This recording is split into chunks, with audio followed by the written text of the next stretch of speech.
en effet, c'est des travaux qui étaient planifiés depuis quelque temps. Et on était en attente toujours de l'acceptation des plans de décontamination par le ministère de l'Environnement. Le ministère de l'Environnement a donné son aval et à partir de là, ils ont commencé à décontaminer, à enlever ce qu'on appelle communément les tailles de chemin de fer, les voies ferrées qui existaient sur le terrain. Ça, ils ont récupéré ça. Il y avait d'autres parties aussi sur le site qui n'avaient pas été enlevées, qu'ils ont enlevées. Cette année, à notre grande surprise, ils devaient faire une décontamination par pile, c'est-à-dire de prendre les terrains qui sont contaminés, de les laisser là, de les brasser de temps en temps, et ils se décontaminent avec le temps. Ça aurait pris à peu près 3 ans. Et ce qu'on a appris, c'est que le propriétaire, AIM, a décidé plutôt de prendre les terres et de les envoyer ailleurs pour clore le dossier le plus rapidement possible. Donc, c'était la dernière partie qui restait à faire. Et donc, nous, ça nous permet de pouvoir acquérir le terrain vers le mois de novembre. Donc là, le prix est entendu, les démarches juridiques sont toutes faites. Il reste juste donc à passer chez le notaire, là, si l'on veut, là, puis à signer le chèque. Donc, en 2022, comme vous dites, il reste comme la terre va sortir, on Oui, pourrait dire. oui. Est-ce qu'il y a d'autres travaux qui vont se surveiller, comme par exemple ruissellement d'eau, voir de ce côté-là? Est-ce qu'il y a des éléments qui doivent surveiller l'environnement? Oui, en effet, il y a des endroits où le ministère de l'Environnement a décidé qu'il était préférable de ne pas du tout extraire le sol parce que, bon, ça ferait plus de dommages qu'autre chose. Évidemment, le ministère de l'Environnement a demandé de vérifier le ruissellement d'eau qui s'en va vers le fleuve pour éviter justement ou pour vérifier s'il n'y a pas de la contamination adjacente qui n'avait pas été détectée. Et de cette façon-là, on va être en mesure d'avoir un terrain qui va être le plus pur possible. Mais évidemment, il y aura des zones qui vont rester contaminées tout le temps. Mais ce n'étaient pas des zones où on prévoyait du développement.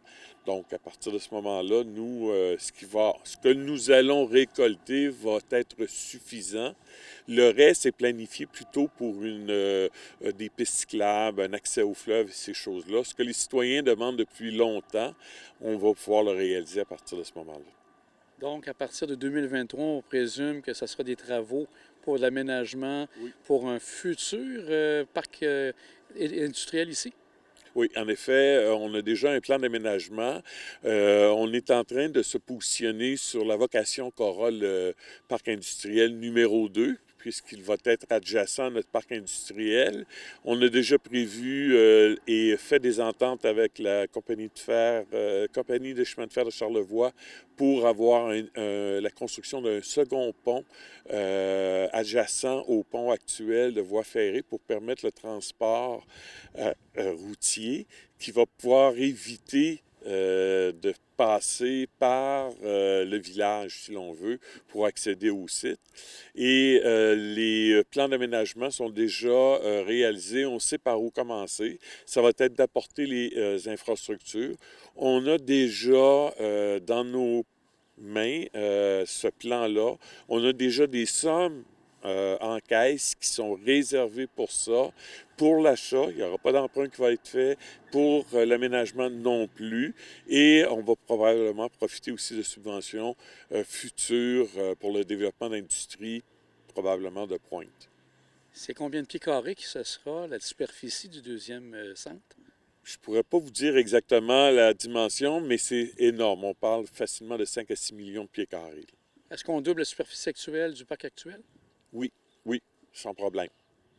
Donc, on peut prévoir les premiers occupants pour 2024-2025. Est-ce que vous avez des éléments que vous regardez déjà? Bien, écoutez, ça va dépendre toujours des gens qui vont être intéressés à venir. On veut un parc technologie avec une technologique beaucoup plus près de l'environnement, beaucoup plus respectueux justement de l'environnement. On ne veut pas avoir des entrepôts nécessairement qui n'apportent pas de création d'emplois. Ce que l'on veut, c'est vraiment une industrie créatrice d'emplois, mais périn, c'est-à-dire qu'on veut vraiment que ça dure dans le temps. On a perdu 350 emplois avec le départ de la Abitibi-Bowater. On essaie, puis on estime, puis on veut retrouver ces 350 emplois-là sur le site. Je prends aussi quelques moments pour discuter avec vous. Pour l'année, puis durant l'été, bien sûr, il y a souvent des travaux. Au niveau des travaux routiers, je regarde pour la 138, est-ce qu'il y a des éléments pour la ville de Beaupré cette année? Pour le 138, non, mais nous avons toujours de la réfection de rues à faire. Nous avons profité d'une subvention du gouvernement du Québec qui va nous aider à faire le rafraîchissement, si on veut, la mise aux normes des rues qui sont en fin de vie, si l'on veut, surtout dans le Haut-Beaupré. Je pense entre autres à la rue des Outardes, quelques rues dans le Bas-Beaupré, rue de la Seigneurie, etc., qui vont être sur le chantier. Ça va s'étaler sur 2 ans. Et aussi, on a remarqué tout près de la rue Roland la rue est fermée. Qu'est-ce qui a amené cette fermeture? Eh bien, au printemps, il y a eu un bris d'aqueduc sur la côte Saint-Jean-Baptiste, l'ancienne côte qui nous amenait au Mont-Sainte-Anne. Et en constatant pourquoi il y avait eu ce bris-là, on s'est aperçu qu'il y avait eu un glissement de terrain. Donc, nous, on a fait les branchements pour raccorder le propriétaire à de l'eau potable et aux égouts. Mais ce qu'on a fait aussi, c'est qu'on a averti la sécurité civile qu'il y avait eu un glissement de terrain. Ils sont venus et se sont aperçus de la dangerosité du glissement. Ils ont fait intervenir le ministère des Transports. Le ministère des Transports, parce qu'il ne faut pas l'oublier, que cette portion de côte-là est adjacente à la 360, donc au boulevard Beaupré. Ils ont demandé à fermer une portion de la rue Roland en installant d'immenses blocs de béton pour absorber la terre s'il y avait un glissement de terrain. Vous parliez justement de la rue Saint-Jean-Baptiste. Est-ce que vous avez maintenant une idée si ce sera à sens unique avec le nouveau développement? Comment vous voyez le transport dans ce coin-là? Bien, écoutez, on n'a pas positionné encore. On est en attente de... On a fait des suggestions auprès du ministère des Transports.